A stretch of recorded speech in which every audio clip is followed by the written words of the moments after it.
Hi folks, welcome to day 4 of the virtual classroom with Prof.ZAK of Easy Coaching. As you can see, I've come to you with a very sensitive topic called climate change. Believe it or not, I've seen this topic in more or less as a topic of discussion in every essay for almost every standardized test that's out there, including the IELTS, the Civil Social Services test in Pakistan, the GRE test and the GMAT test, all inclusive.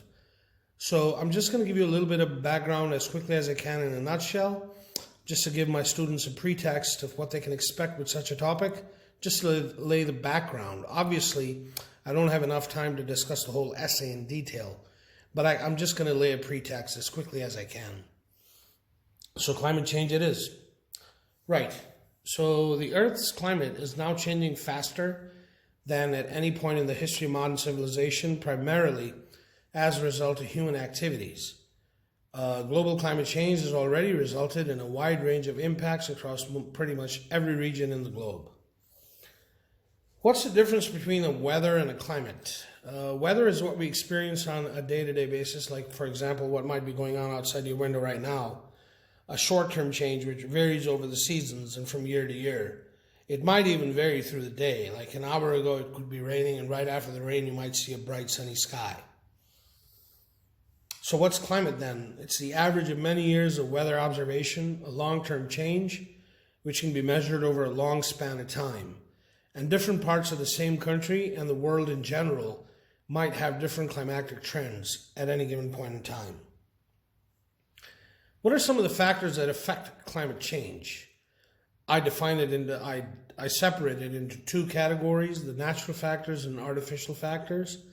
Natural factors are things such as volcanic eruptions, ocean currents, earth orbital changes, forest fires.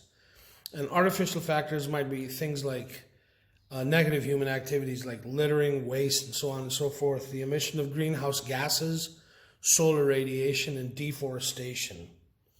A big no-no.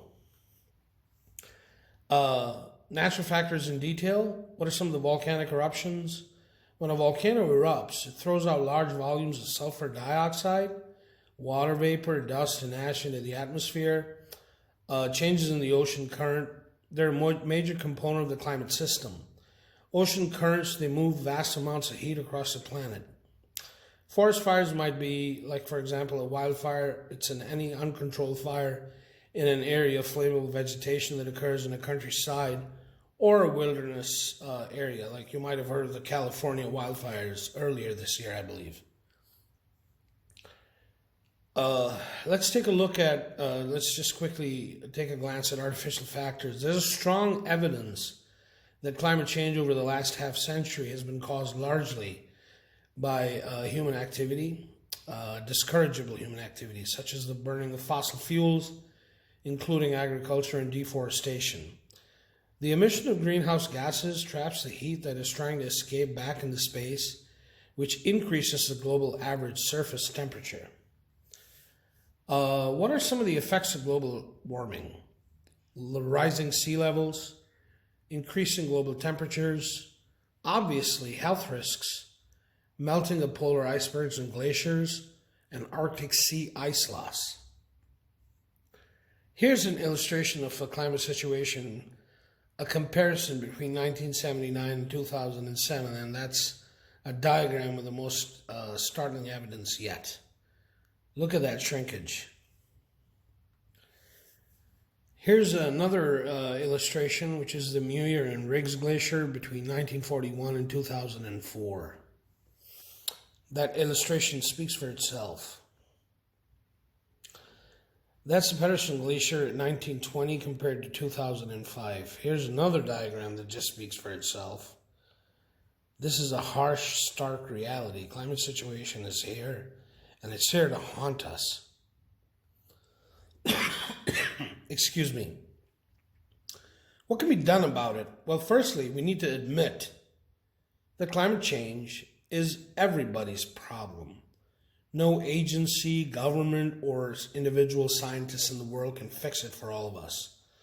We're all in this together. We got here because of our lifestyle, and that's what needs to change. We need to change our living habits. We need to change the waste that we produce. We need to take care of the environment pretty much. We need to reduce our carbon dioxide emission. Globally, power generation emits nearly 10 billion tons of carbon dioxide per year. We need to find alternative sources of energy, such as wind power, solar energy, and etc. Electronic cars or solar cars as alternative forms, diesel, petrol, or gas engines. Worldwide, motor vehicles currently emit well over 900 million metric tons of carbon dioxide each year. Major wow. We also need to reduce our chloro-fluoro-carbons emission. Each year worldwide, currently over 93 million metric tons of CFC is emitted by things like ACs, refrigerators, aerosol, body sprays, etc.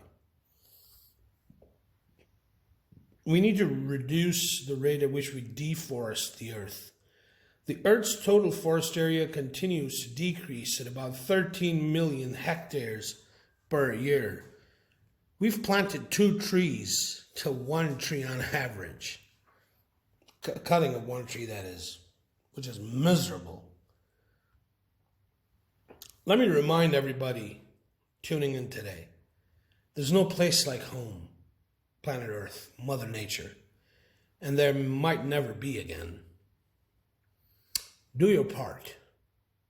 Be conscious. Save planet Earth. Save your environment. Do your bit and stop climate change from ruining the habitat as we know it. If you like today's video, I'm open to comments. Here's my email ID. Below that is my WhatsApp number. Please like, subscribe, and share the video if you like what you saw.